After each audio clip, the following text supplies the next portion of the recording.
Hey guys, it's Amanda here from Bend Like Bamboo, and this week's blog is all about how to forgive yourself, because we are hard on ourselves, and it's great to be a go-getter and to be highly productive and to try and be the best version of ourselves, but sometimes we can get stuck with an inner conflict, maybe within yourself or maybe with another person, and you can get pretty down about not moving forward from that, and you can get stuck in shame patterns, anger patterns. But you know what?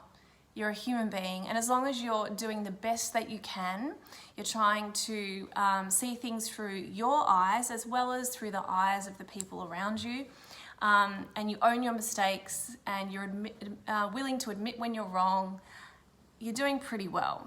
So this week's blog is all about how to forgive yourself and to be kinder to yourself. So I've got some tools here.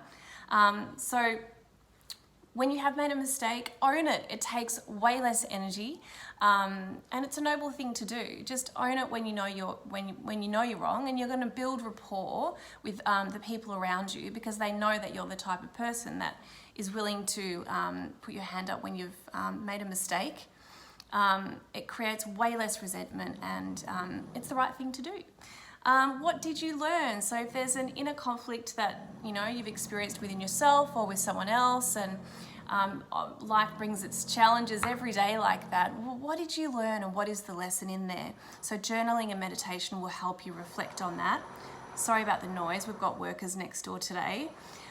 What you believe, again, is what matters. So if you're not being kind to yourself, this may be a reflection of what you're deeply believing.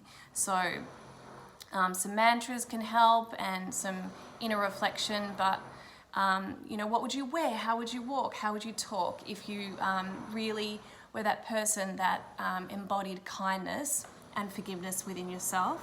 And remember, when we're stressed, we tend to focus on what we don't want rather than what we want. So at the start of the day in your journaling, remember to focus on what you want and the positives, and you'll just notice more of all of that around you.